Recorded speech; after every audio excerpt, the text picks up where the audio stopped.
Guys, dito tayo ngayon sa dagat. Magkakawil tayo. Ang ating pamain. Alamang. Ito. Alamang yung pamain natin yan. Manghuli tayo ng sapsap. Ang gamit nating reel ito.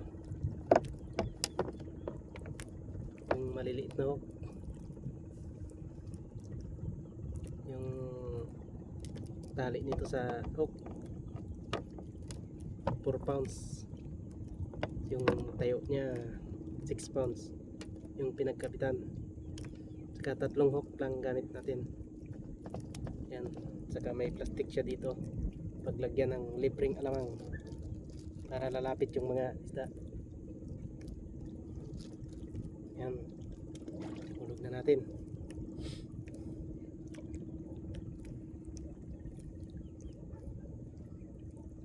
Location nga pala natin dito sa kids na walang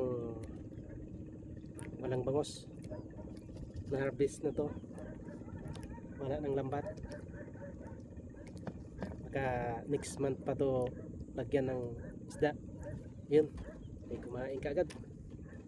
Yun, may sapsap na maliit. Yan o, pwede na to, unang huli. Ikarga muna natin.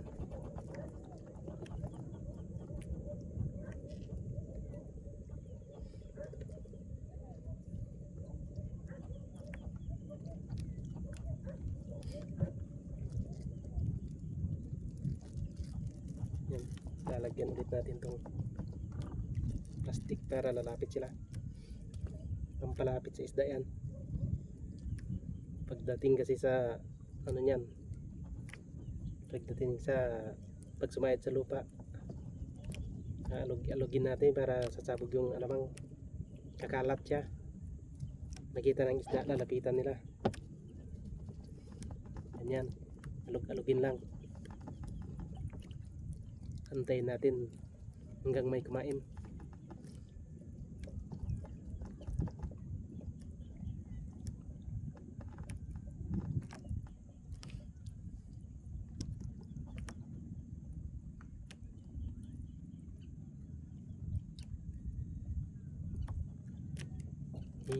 Madalang wala na siyang kasunod. Baka mali, manayad yung hangin yan, medyo mainit. Fish on na naman.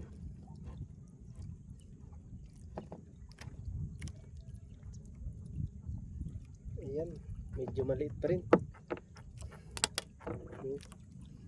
Sapsap, medium na to, 150 isang kilo.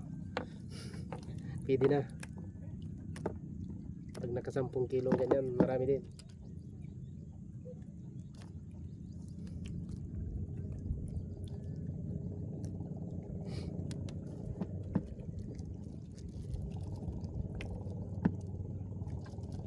Yan, hulog na naman.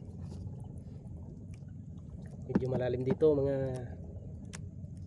8 dupa yata, 8 dipa na 10 meters yung lalim.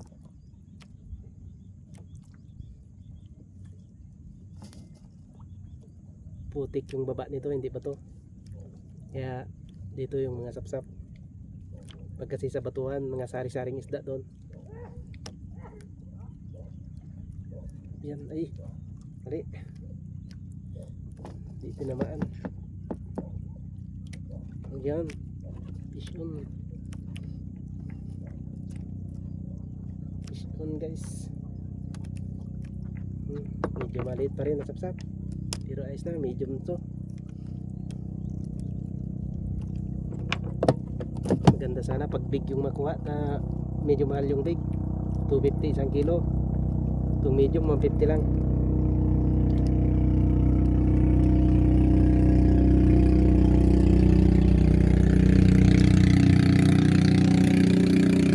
Ganito lang pagpain natin, ilagay lang sa hook na ganyan, padiretso, para akala nila lumalangoy yung alamang.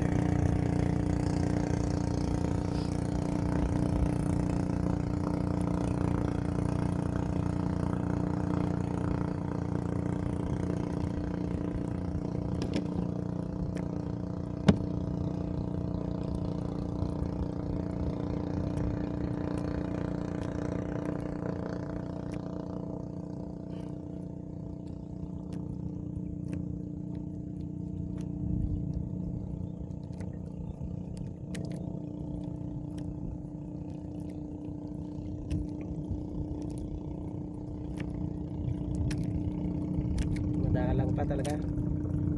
Ayaw nila tumami.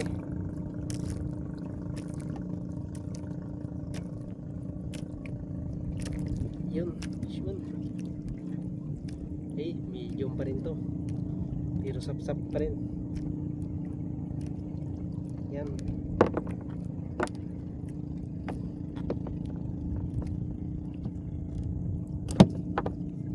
Lilipat muna natin tong camera natin sa ulo.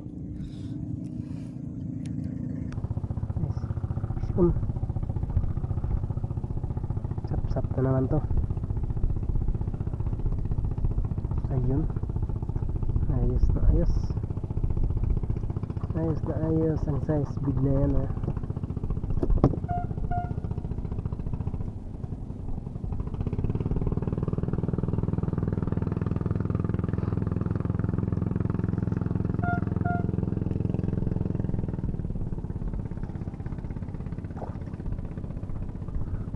Big na naman.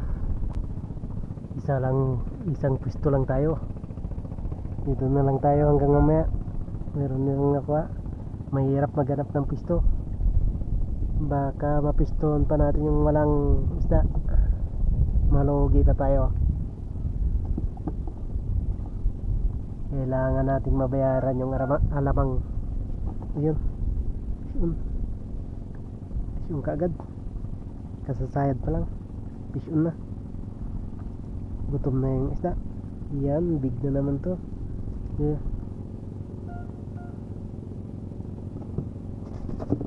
Yan. Marami kami na rin.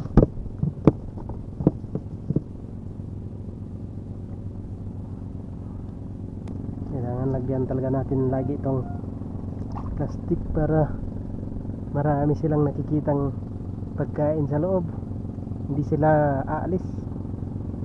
Kahit may makuha, hindi sila manghinala. May pagkain dyan sa baba.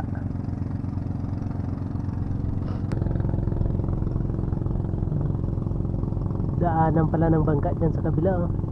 Dyan dumadaan, parang yan yung highway papunta sa bayan doon kabila. Pisun. Dali na naman. Kaya to parang lumalaban na. Ayan, sap-sap din. Sap big. Pero hindi pa ganun kalaki. Ayan guys. Pisyon. Isang sap-sap na naman to. Ayan. Medyo malaki na. Big na to.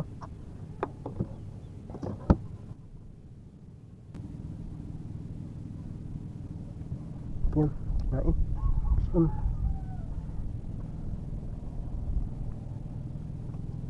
Sap-sap ulit. Maliit. Medium size. Yan, nakuha natin na. Pwede na pang ulam. Lampas 10 piraso na yata. Yan. Ito yung masarap kilawin. Anong tawag nito? Ti'i yung tawag dito sa amin.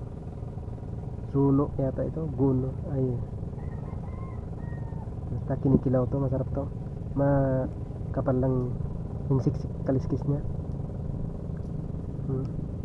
Pero madali lang linisin yan. Tapos na lang natin pagkain ng talangka dyan sa ilalim. Malapit lang tayo dito sa gilid. Pero ano yan, yung sa Minlan na yan, Pangasinan. Minlan yan, diretso ng lupa yan hanggang buong Pangasinan. At dito naman sa kabila, ito yung isla. Yan. Dito yung isla sa amin. Doon banda yung bahay natin sa malayo pa. Mga kalating oras magsagwan mula dito. Malayo-layo rin yun. Yes. Yan, kuha. Medium pa rin to. Ayan. Ay, big na siya. Ay, malaki na, no? Big. Kasama na sa big to. malaki na yung nakuha natin.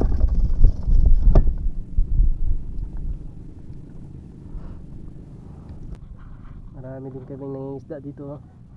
Ayun, doon banda yung mga kasama ko sa kabilang kids. Saka mayroon pa doon banda sa kabila.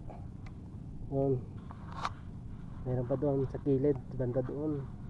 Ayun, hindi na masyadong makita, hindi na makuha ng ating camera. Yan, kain muna natin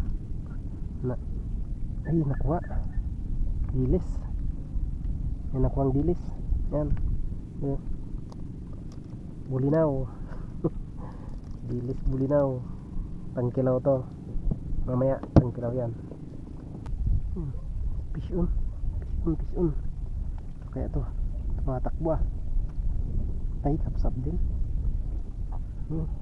Sapsap din. Big na rin to. Oh. Ayan.